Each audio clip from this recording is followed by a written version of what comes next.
this is Women's History Month, and you would think that, for 11 months it seems that we do men's history, and then they give us a month to cram in what we know about women, because we are so extraneous, so, second rate, etc.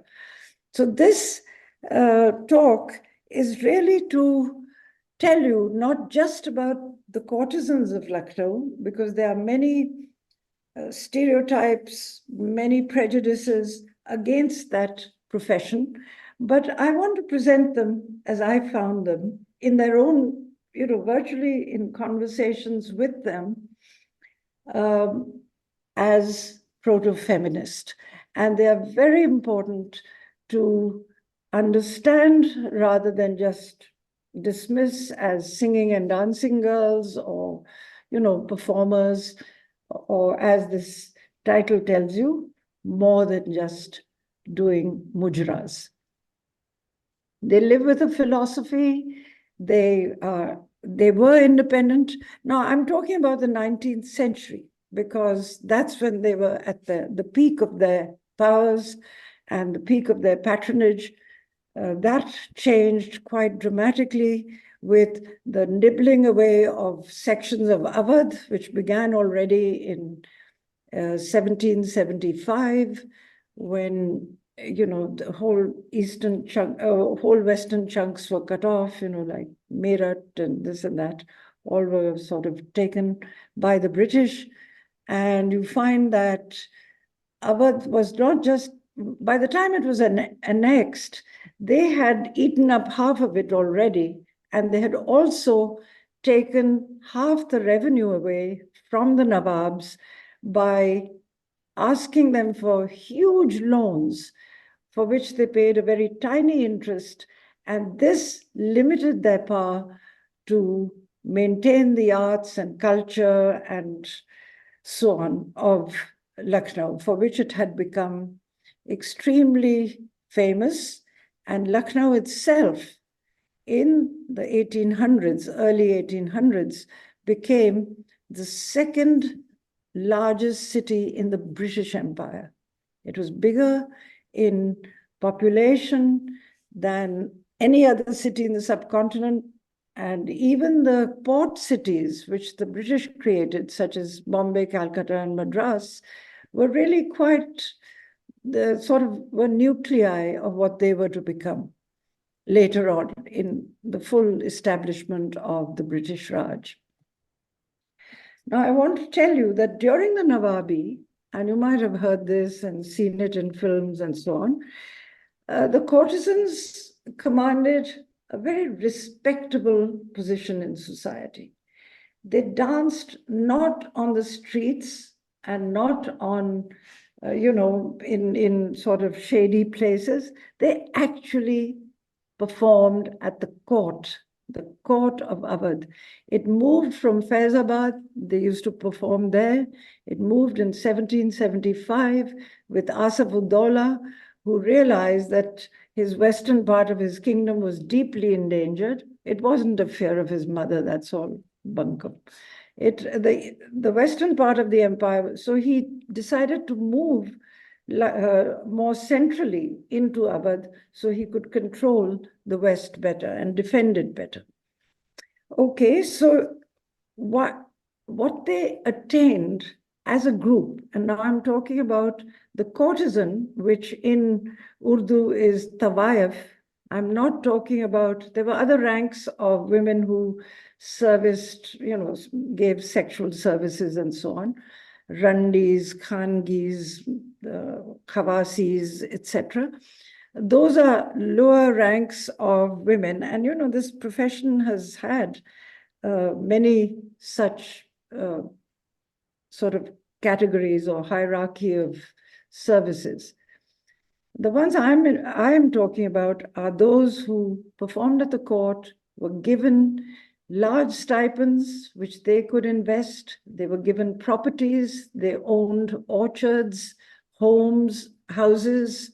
They had small factories. The one that I visited was a savai factory and a nivar factory. And on top of it On the third and fourth floors was the kotha and then the residential things.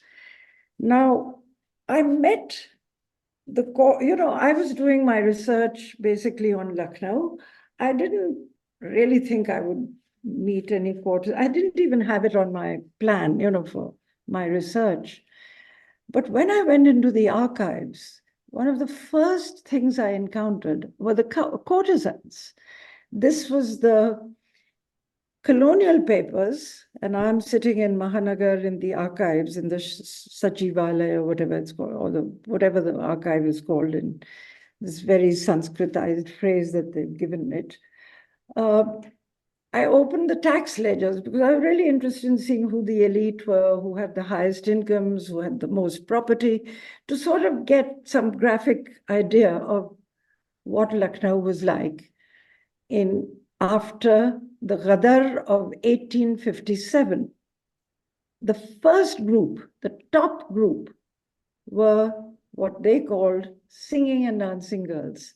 They had the highest income of anyone in the city, including jewelers and darogas and commissioners and so on, apart from the British, who were, very adept at not only collecting their salaries from the Raj, first the East India Company, and then after 1856, the Raj, 1858, sorry, the Raj, they had, they stole, they robbed, they plundered, so they had much more wealth. But these women had the highest incomes.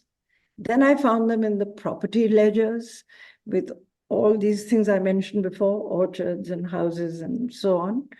And then I found them as the largest employers of retinues of servants, second only to the Nawab. All this was absolutely astounding. And if it hadn't been written by some, really rigorous bureaucrat of the Raj, I might have said that, this is fiction. They bepad ki udate hain Lucknow mein, and this is one of those wingless birds which are dotting the sky. So this interested me. Then, to make matters even more interesting, I found a bank of letters which was sealed. The whole package was totally sealed and, stamped with those red wax sealant stamps. And I asked the director, I said, can I open this? He said, yes, it is already put into the book, so you can open, but someone will stand and watch you while you look at them. There were a bunch of letters from the exiled last king of Awadh, Wajid Ali Shah, to his many wives and family and, service people, jewelers, and so on, that he had left behind because he couldn't, he was sent to Matya Burj, as some of you might know. And so these were letters which were intercepted by the Raj and never read by those recipients. In fact, because they were in Persian, they were never read at all. They were just collected and dumped into this and sealed. So I was very fortunate to find this, and I went straight to the University of Lucknow Persian department, and I asked the head of the department, I said, can I have a really good student who can read Persian and who can read it for me? And I also need a translator because I don't know Persian. I know some vocabulary here and there, but certainly not Persian. This was done, and the readings were just, these are sitting in the archive. I wish someone would, use them for other things as well. And I realized that Wajid Ali's emotional attachment to Lucknow was so incredible. He spoke about weeping, spoke about losing his appetite. He spoke about not having any ronak, any pleasure left in him, any kind of happiness or excitement left in him. that he was good as dead because he was without his beloved city. This was, quite a find for a urban historian, because here's one of the last people who built the Imam. He built the Qaisar Bagh, and he built a few other buildings, which were basically palaces. He built the Parikhana, where dancing and singing girls were trained. When I say dancing and singing girls, I mean to, be a little bit ironic when I say that. These were very great performers, and they sang Thumri and Dadra and Horis and the whole canon of local music, of the non-classical versions of songs and so on. Now what we get, this is who they are, this is how they're established. I saw this for myself. I saw them really in the 77 to 85 or so. That was the period. That's the last century, 1977 to 85. I was visiting them quite regularly on my trips to Lucknow, which, while my work on Lucknow was finished, my PhD was finished, but my interest in these women continued. Now I found that there were mutiny papers, and there was a lot of stuff on disease, just bastas full of disease, this disease, malaria, typhus, typhoid, smallpox. I was almost scared to open them in case the virus flew out and bit me on my nose or something. So I then began to look at this, and there was again the courtesans. I said, good God, will these, they show up everywhere. Well, what had happened was that when the Ghadar was going on, there was very large British mortality among the soldiers and the families of the officers who had settled in Lucknow to, just be there with their husbands and so on. I discovered that they had 25% of the soldiers who had died of disease rather than in combat. Now, this was huge. I mean, this, made me sit up and say, what? I thought they were all these brave fellows, getting shot with cannon. No, they were dying of disease. And the disease that was the most prevalent were the diseases that were most prevalent were the venereal diseases, syphilis, gonorrhea, and a variety of others. They had long Latin names, and I did not wish to memorize those. But these were diseases that were brought from the New World. So I said, how did these courtesans? Well, I couldn't figure out the connection. But the connections were there. And they became very explicit as I read on and dug about and looked at more papers. And it seems that what had happened is that the British, just as they in America had said, the natives of North America are cannibals, which was false, utterly false. They were the gentlest people who didn't even have weaponry to kill anyone, and far from eat anyone. Here was a damning indictment of the Tawaif. They are scurrilous, they are lascivious, they are promiscuous. All the Victorian, multisyllabic words that you can use for women who have low morals, those were there. I read all this and I said, what's going on? They have given our soldiers this disease, and it is rampant. It's in the barracks, which were all male, remember? So what they do is they immediately decide that the soldiers, they brought single men. They didn't bring their families. The officers had families during the Raj, which is after 1858. Families began to come into India, into all the stations. In the cantonment, by the way, Lucknow's cantonment was one of 110 that were purpose-built during the Raj, and they created 110 spaces for women to be put, and they are described. We want plump, fair, strong women. In other words, not women who might get TB or might have any disease, and the civil servant will inspect them weekly. What they didn't do was, they didn't say our soldiers should be infected, because there are other ways of transmitting disease, and that was also high numbers of homosexual relations among the men in the barracks, which has now been, a friend of mine has done that work, Anjali Arundekar. And so, but that was, they just said this section will not be explored. We will just focus on the courtesan. So what they do is they build what is called the Lal Bazaar, which is next to what was the Sadar Bazaar of the cantonment. Sadar means, military bazaar. And it was marked with a red light so that you knew you were approaching danger zone. And a civil servant inspected them.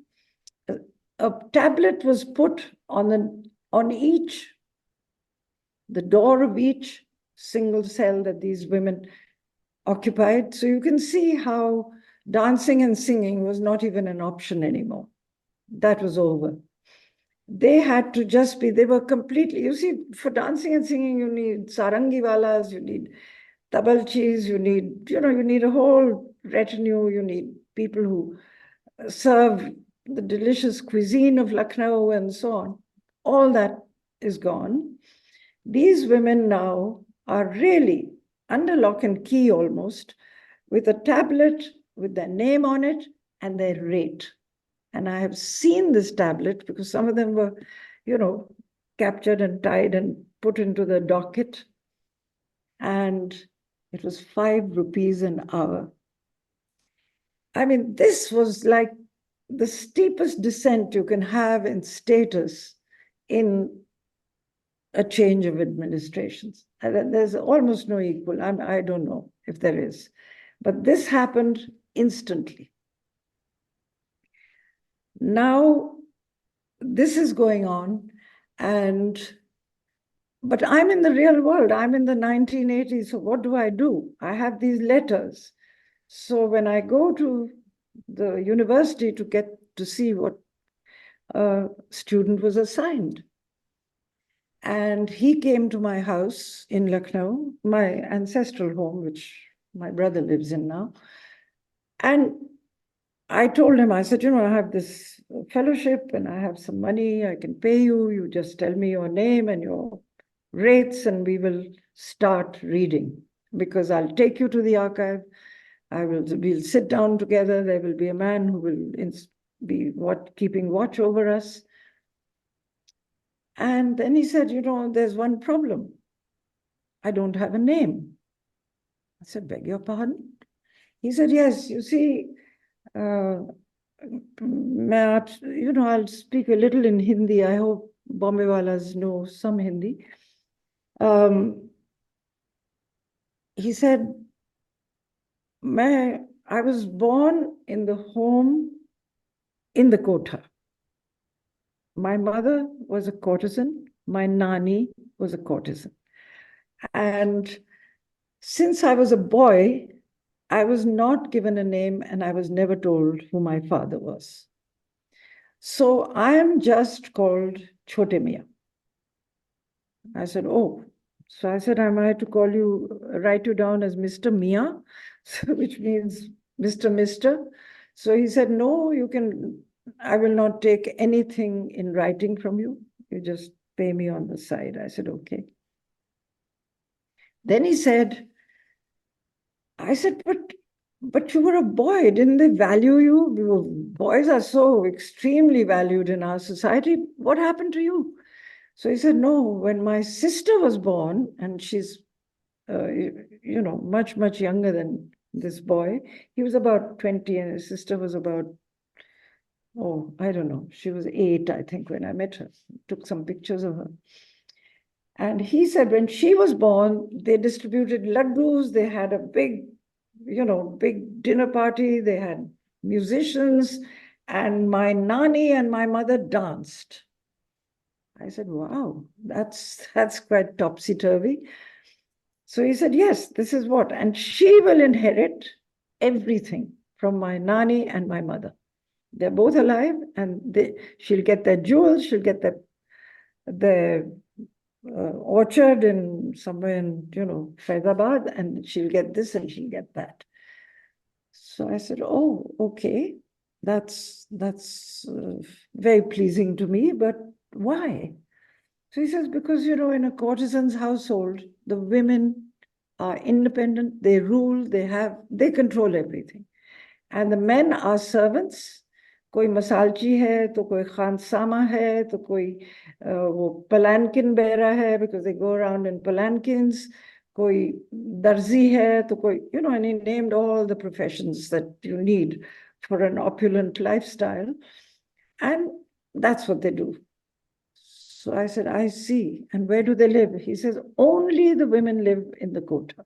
The men do not. They are not given any residence, except the chowkidars who sort of walk around at night, whistling and hitting their bamboo sticks on the roadside. This was again quite a revelation to naive old me who didn't know that this is going on under my very nose in my own city. Well, then we moved on and he said, would you like to meet?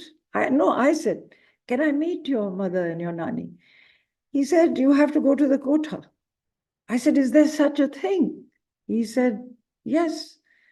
I said, मैंने एक दफे मुजरा देखा है पर उसके आगे I know nothing. वो आए थे, हमारे दोस्त थे, गुरदीप सिंह, उन्होंने जिमखाना क्लब में एक मुजरा करवाया था. So he says, नहीं, आप आइए, बात करिए उनसे. So you can imagine my excitement. The next thing I know is I have to go in the afternoon because the evenings there were still busy in 76, 77.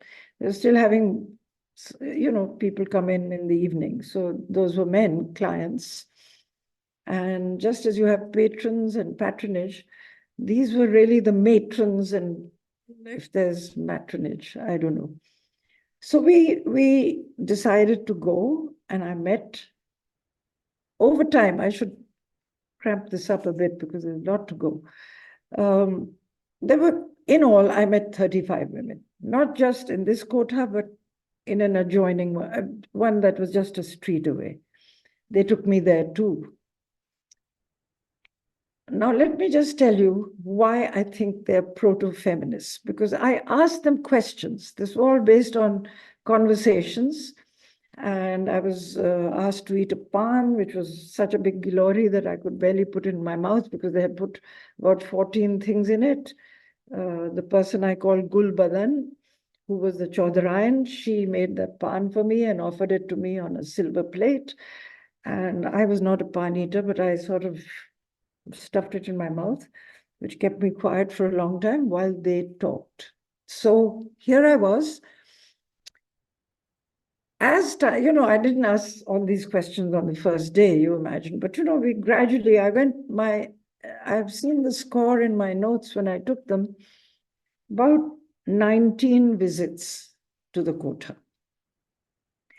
In about the third or fourth visit, they were telling me about, this daroga and that politician, and wo bhi aate hain, that industrialist comes, wo dopaher mein, wo unki, and so on. There was also a classification of women called khangis.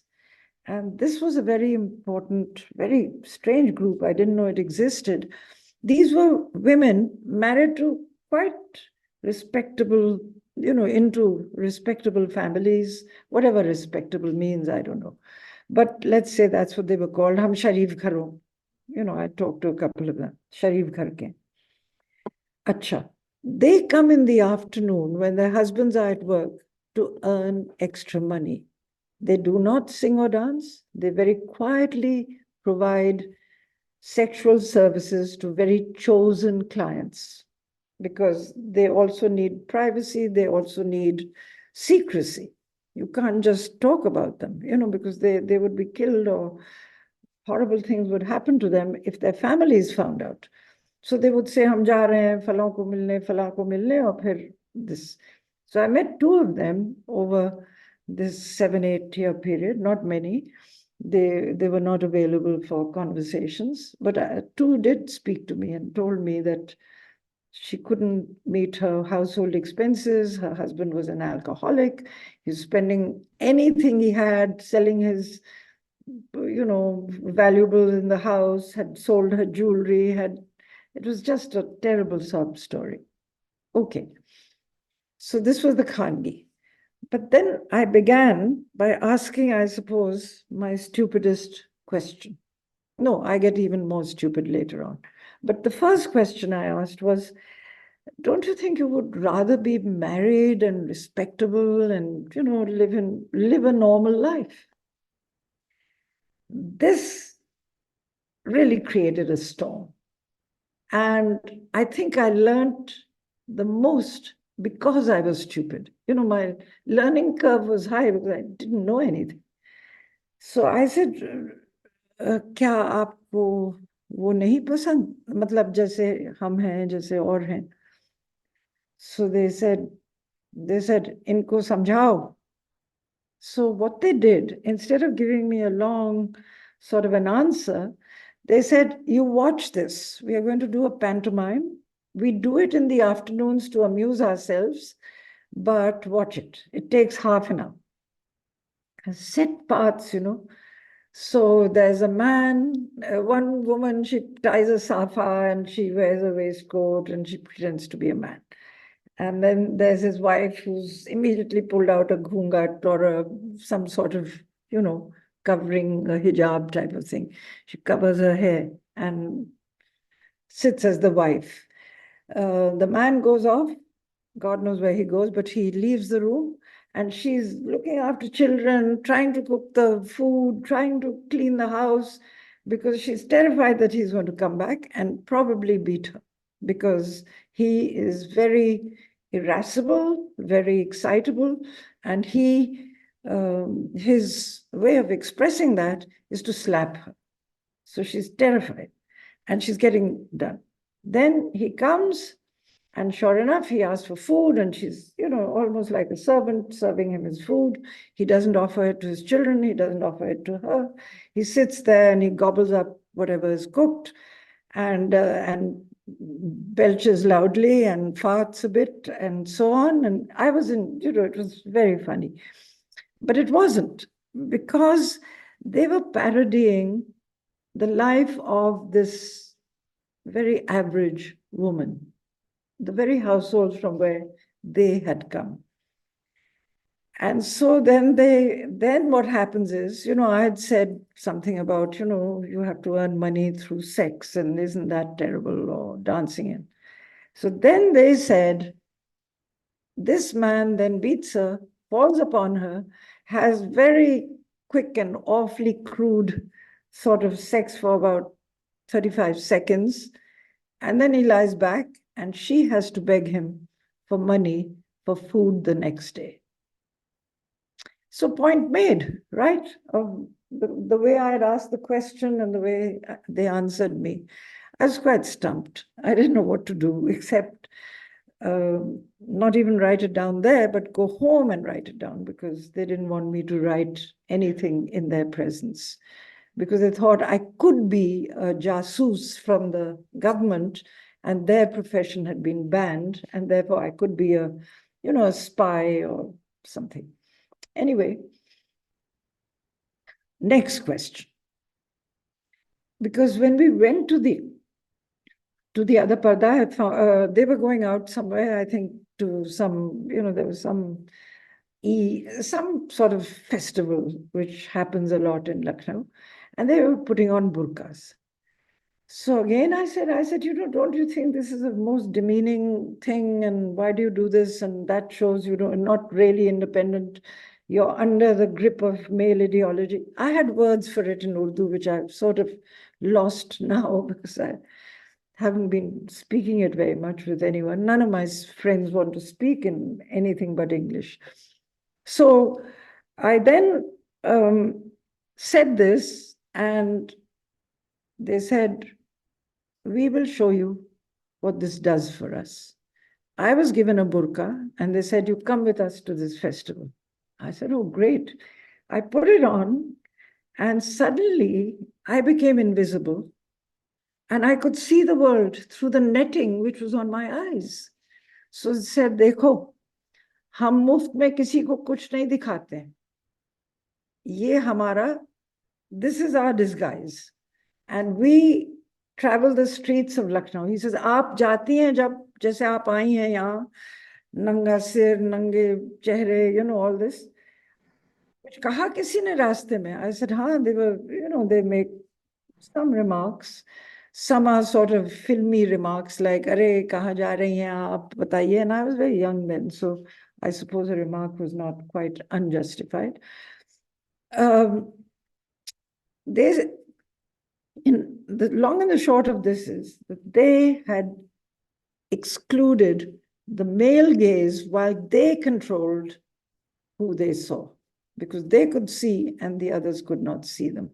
And they could move invisibly. No, otherwise, can you imagine if the Baijis and the Khangis are walking, I mean, they're walking the streets, there would be mobs to you know, worry them and possibly even hurt them, especially in the colonial period. So now I'm silenced again with my question. Then I go on, and I'm just putting my 4 questions in a row because that's, you know, all we have time for. Then I said, all right, so marriage, I've got the point. I've got the point about the burqa, and I had these, you know, little academic points that I had to check out. And the third was, I think, independence. And the fourth was sexuality. Okay, so the third was common. You know, they showed me, I was taken to a bagat, I was shown other properties, some jewels were on display, and so on. And not only that, what really amazed, oh, kidnapping. I said, but you know, I read in Mirza Hadi Ruswa's Umrao Jan Ada that she was kidnapped when she was 5 years old, and she was brought into the quota, and she became made into the wife. So she said, so again, they said, all right, you come on such and so date when we are all meeting for a lunch, and you will meet about 40, 50 women who will be here, and you will talk to them and find out how many were kidnapped and how many were, you know, brought against their will and beaten and sold and this, that, and the other. And then you can make an assessment. I said, lovely. I said, you're just doing all my work for me. This is what I should find out. So when I spoke really, because the stories were so long and so complicated, that I managed to get about 9 stories completely from head to foot, and you know, I've written about those. But there were others who just said nonsense. Most of them, for example, there were 2 child widows who were Hindu Rajputs. Why did they leave? Because once their husband is killed, and this was, you know, they were afraid that they will either be killed or converted into servants in their in-laws' homes, or, you know, meet some other. Came back just now. I went short walk. Is it over? Oh, okay. Someone. Continue. Please continue. How long do I have? Just tell me, because I can end it sooner than I. You have another 20 minutes. Carry on. Okay. So anyway, it turns out that there were child widows. There were women who were older, who became widowed during epidemics. For example, there was a cholera epidemic a flu epidemic, which really killed a lot of people in Lucknow and all over the world, millions, and things like that, hardships. There were women who were abused, women who had been raped, women who had alcoholic husbands who would not give them any money and ill-treated the children and so on, and so they fled.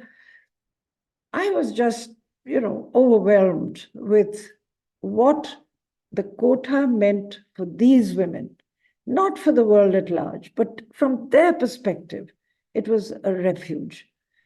Perhaps some had come voluntarily just because they needed money, but really the hardship stories far outnumbered the voluntary ones. There were like 7 or 8 out of the one quota who said we just were bored and we didn't like our husband and we walked out, that sort of thing. And we came here because we are completely protected.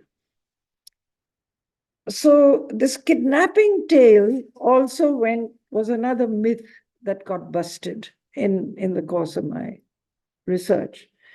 And the last question, which I think is also very serious and took me by surprise, I said, but listen,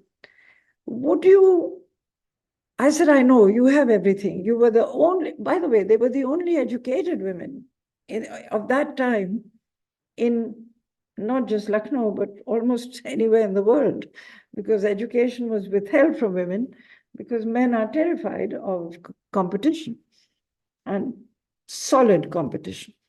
So I said, but don't you miss an emotional connection? What you have with your partner, so to speak.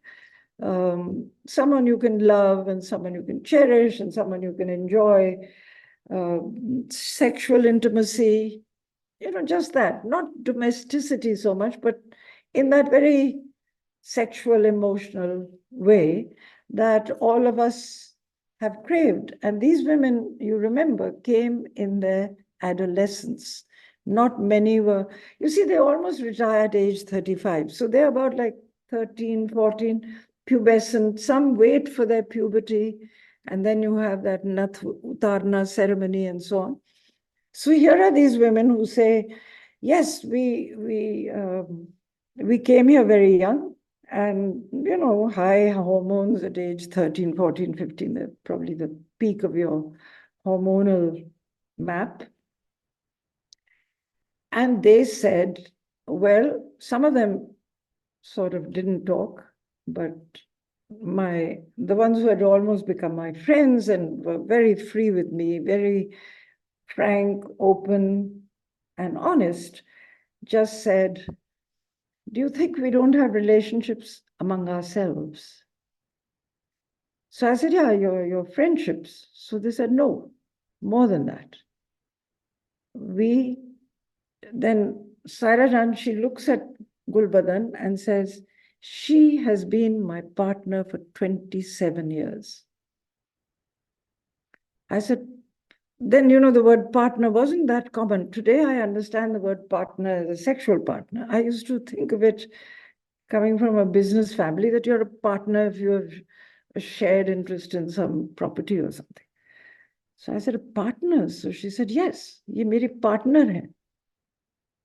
And then I was explained the depth of that relationship and how she taught her, how she brought her up. She was an older woman, I mean, just a bit older, like 5, 7 years older than us. And how they had become this, and how the Nani had made a little, almost like a wedding. And here we are fighting for gay marriage, etc. I mean, this was so far in advance of anything I had ever heard from anyone. And I just sort of sat there and I said, this is very, very nice of you to tell me. And I now know what you're about, how you live, what you do, and so on. And I also was given a couple of artifacts, and I had their house painted, and, I had to give them something. And we had a party. And I really felt I'd found, I only had friends from my missionary school and missionary college. I didn't have any other friends. And suddenly I had real Lucknowis as my friends, and I felt so privileged. I really felt that I had been, for the first time, baptized, now again a missionary word, baptized as a Lucknowi, that I could now frankly call myself that. Because I was from a, sort of anglicized Punjabi family. What do I know? So that's what I learned. And that is why I call them the proto-feminists. They opened my eyes to gender differences. It changed my career.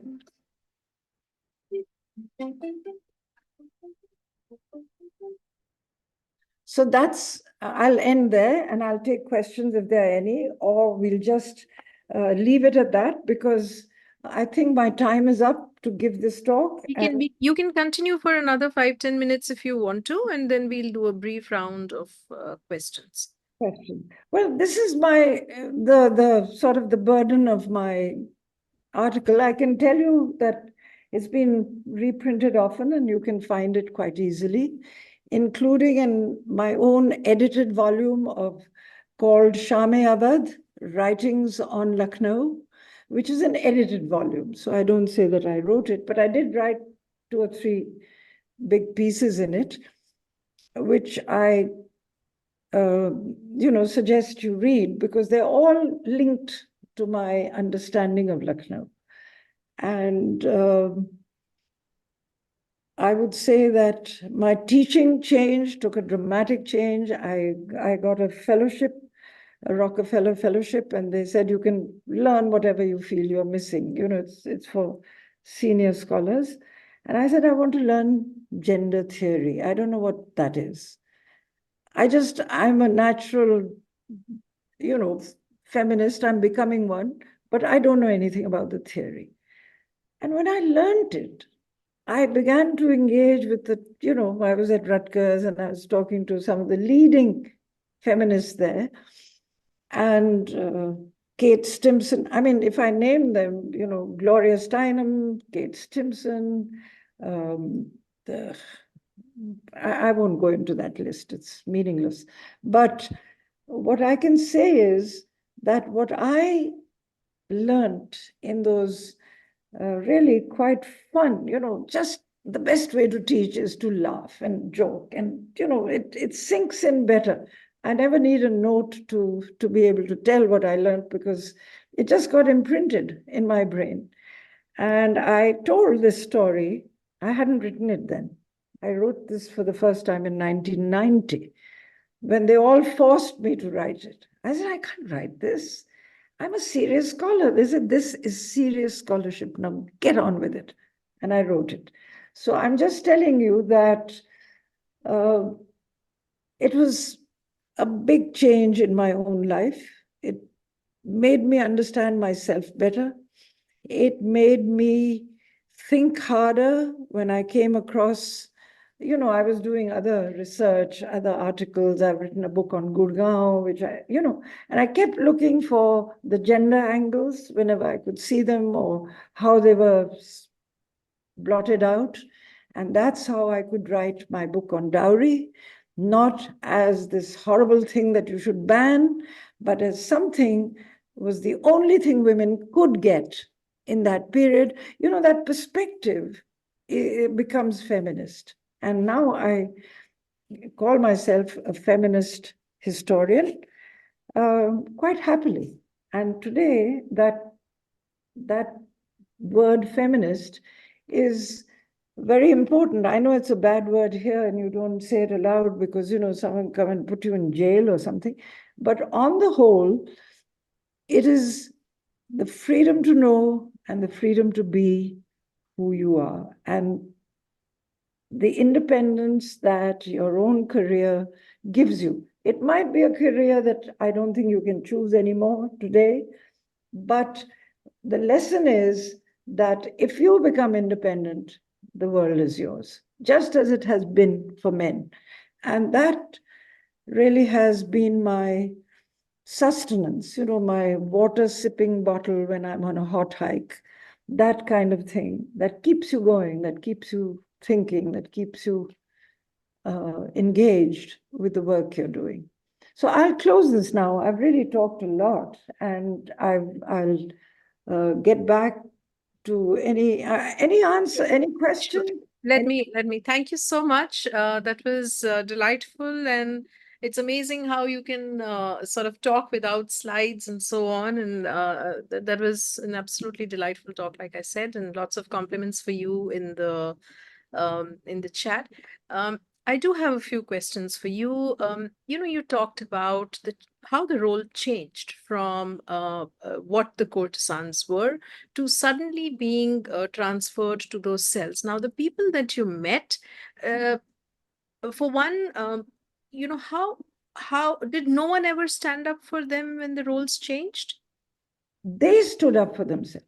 They fought. When the big Ghadar happened, these women gave money, shelter, sustenance to who were called mutineers, the rebels, to the people who were doing the Ghadar. And that's how they prolonged the siege of the residency for 14 months. There is no other event in British imperial history that can match the siege of Lucknow. It's the longest and fiercest. And then they had to send for new troops from England, and they came via Kanpur, and they crossed the river, etc., to get to Lucknow. And that's what finally destroyed, the victory that the rebels were just moments away from getting. And had they won, we might have had a very different history altogether to follow. Because then after that, in 1858, when the siege ended, the British Raj took over. They disbanded the East India Company, and that's when all these Lal Bazaars and lock hospitals, I don't know if you've heard that term, but they're in every cantonment, and they are to examine the women, and then later on, there was much protesting, also began to examine the men. And they were not pleased with the results of the latter examinations because they discovered that many men were just getting it from themselves, just like you had AIDS and this and that and the other. So anyway, the fact is that that's what brought them down, and that's what killed. And the mujras continued. What happens, I didn't say this, but when the mutiny and the Ghadar of 1857, it was actually both, because began as a mutiny in a cantonment and then went on to become a widespread rebellion. When this happened, the Nawab was exiled. He left the city with 40,000 people on the 7th of March, 1856, before the mutiny. And then there was an uprising that Wajid Ali is gone and he's taken all these people. He took his nobility because he just said, you have no future here. And they said, we are going with you. And he built another sort of a mimic Lucknow at Matya Burj, which is a suburb of Calcutta. So who fills that vacuum? The nobility are gone. Well, the talukdars, you've heard that name. They used to be tax collectors, but with the British, they become property owners and they become, very important and powerful people and they keep their own retinues of things because they are still tax collectors, but they now collect taxes on what becomes their own jagirs, these, or own talukas, their own lands. They used to first only just collect it and keep 10% and send the rest up to the Mughal. But now they are collecting it for themselves and they're giving British their share. The talukdars were not allowed to enter Lucknow. You can read this even in my book on colonial Lucknow. They were not allowed to wear silk. They were not allowed to ride horses. They were not allowed to come into the city on any kind of conveyance. They had to walk in from Rumi Darwaza, from that side or from Faizabad Road or whatever these Allahabad Road, they had to come that way. So now the talukdars become the new elite. And you find that, Hazratganj, which is an much older market than the British, it was already in existence, but it was in a very big plain. And they gave the best real estate, so to speak, to the talukdars to build their palaces and to buttress them. And the talukdars took over, just to show you how replacement happens. The Kaisar Bagh was built with Wajid Ali Shah for his wives and, his most favorite courtesans. Now, the Kaisar Bagh was taken over and the talukdars were put into those residences. And I have said, rather to the annoyance of my talukdari friends in Lucknow, that they became the kept women of the Raj, these talukdars. They were no longer, they became the replacement of the elite. They tossed out the Shia elite and they got these, what the Shia elite would have called the Dehatis and the whatnots. And they came in great droves and settled in Lucknow. So that also became, now they, to establish their credentials as the elite, sought courtesans, because that was almost a given. You were not a polished man if you didn't know how to converse properly, if you didn't know the recipes of the finest foods, if you didn't know this. Now, who is going to give it to them? The fashions, the kurtas, the palli topis with those beautiful pearls and diamonds. And by the way, in this book that I mentioned, Shame Awadh, if you look, there's a little chapter called Loot. And that is when they looted the Kaisar Bagh, where these, the elite was staying, the women elite was staying. They took away 26 barrels of actual gems and jewels and silver and gold, silver hookahs and gold, fly whisks and jade handled this and that, emeralds, diamonds, pearls, rubies, you name it, they took these away. So just to give you a little sampling, I put into the chapter called Loot the 26 items, and they're really sacks. Each barrel had these sacks full of all this. And it was, when it was all added up, the British are, as Napoleon rightly said, a nation of shopkeepers, they immediately totted it all up. And in 1857, the value of what they looted in these 26 barrels alone was 40 million pounds sterling. Do you know what that would be today? You can't write the zeros. You just can't. You can't fit them on a page. So that's how wealthy, that's a mark of how they were not just independent. This was the wealthy elite of the city.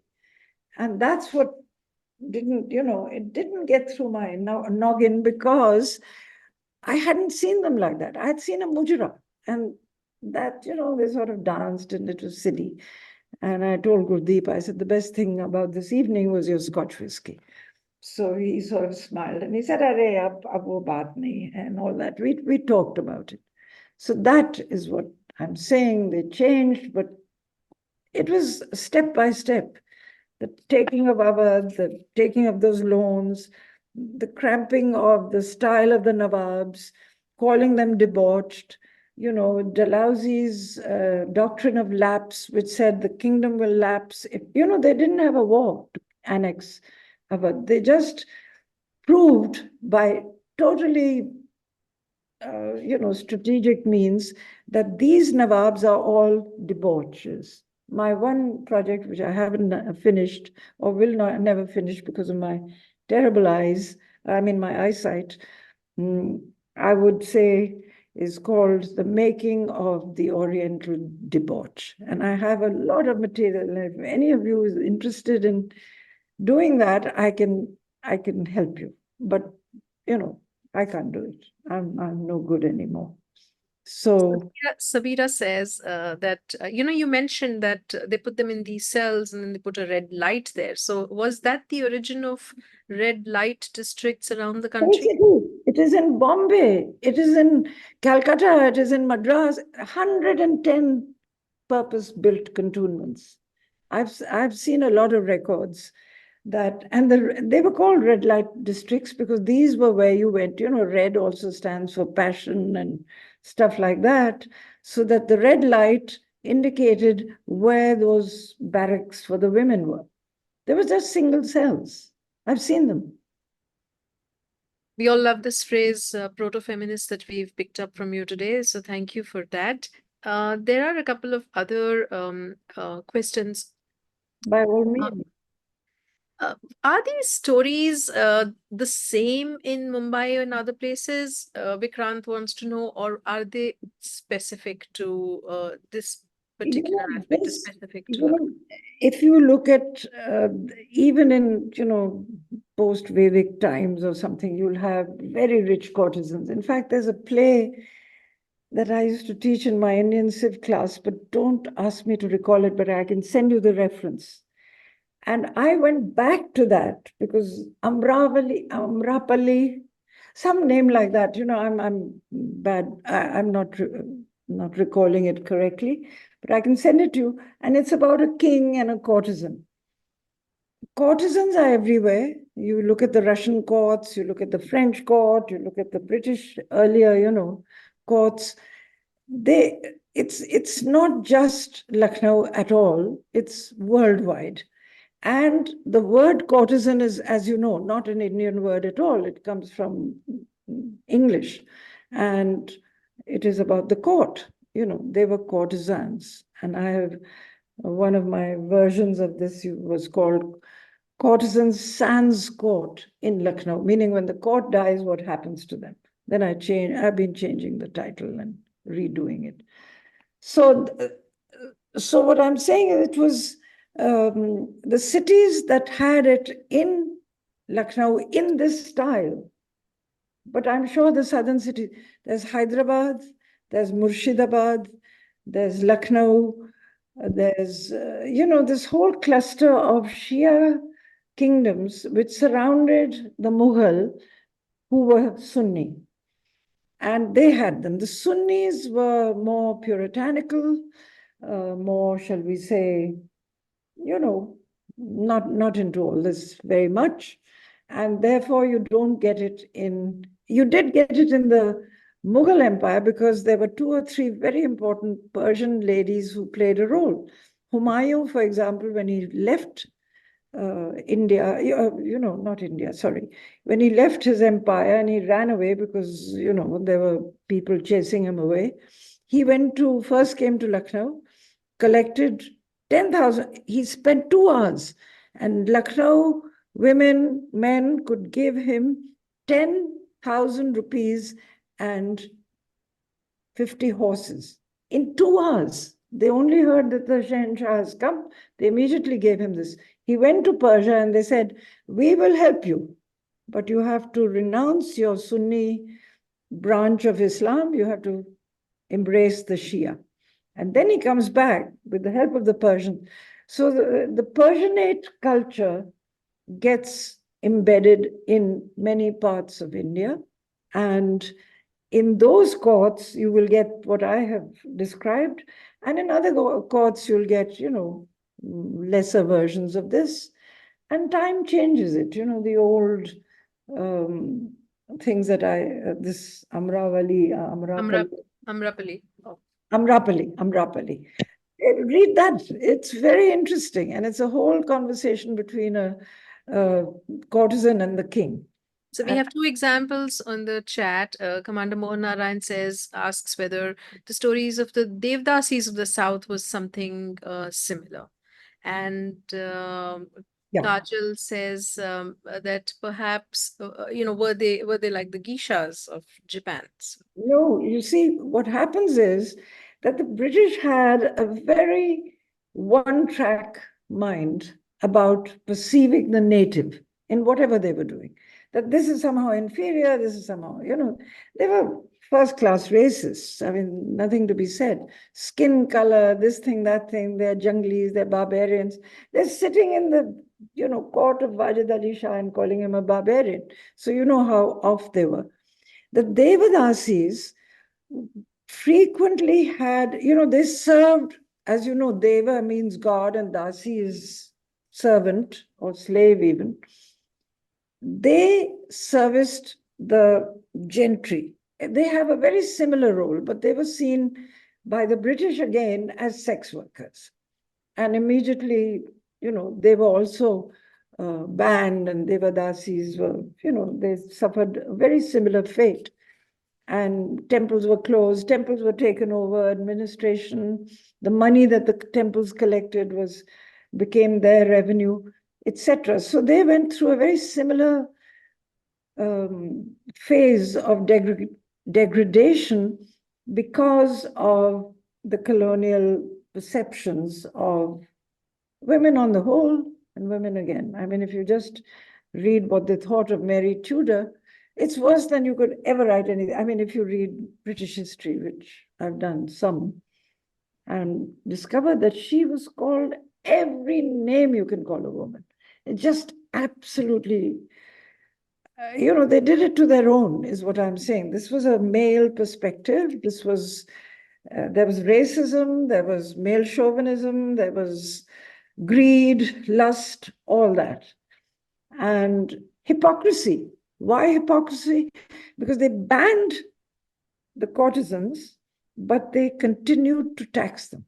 And that's how I found them in the tax ledgers. And they confiscated their properties after the mutiny. They said, these were accomplices, or what are they called, allies to the mutineers, and therefore they have to forfeit anything they own. And that was what was done. So all this happened to them and to the Devadasis in their remit, which was the temple and homes and houses and so on. And a very dear friend of mine is the daughter of a Devdasi, and she and I had a long conversation. And then we had a little panel at a conference. So, that is there. I haven't studied Devadasis. I would not even pretend that I have. But I learned a lot by just listening to her and talking to her. So what kind of education would they have? Like Kajal says, by all means, they're very intelligent, bright women. So They were educated in Urdu poetry. They had read more novels. Whenever I mentioned a poet, they would utter a sher, that sort of thing. And I would say, Unka kya hai wo. There was a poem that I had come across, which was called Chapatbazi. And the minute I took, oh, Kalandar Baksh, acha, usne hamari poll khul di, usne ye kya, wo kya. They had read obscure writers, they knew Ghalib, and they had, the funny thing is that the Hindus were reading their, they would have Janamashmi, because Wajid Ali Shah used to dress up as Krishna, what's his name? Lord Krishna Ramji or whatever. And the whole Rath would go through the streets of Lucknow.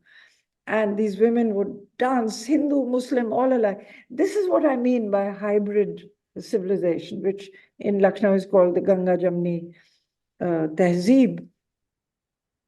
But they were educated in, many of them got very interested in their own religion, philosophy. They were religious women. They went, they would always go for this. Oh dear, I wish Chut Chut was still alive. I would ask her. There's a shrine, and I went with them, got a bus, and we went together to the shrine, and they offered also, it was a little bit out. It was in sort of one of the villages outside Lucknow. And so they knew the prayers, they could sing, they could recite, they could, even knowing music is a huge education. Not everyone knows how to sing a dadra or a thumri, or those other songs. And they also were, you know, where you've heard of Nargis, a great actress in Bombay cinema. Her mother, Jaddan Bai, was a courtesan in Lucknow.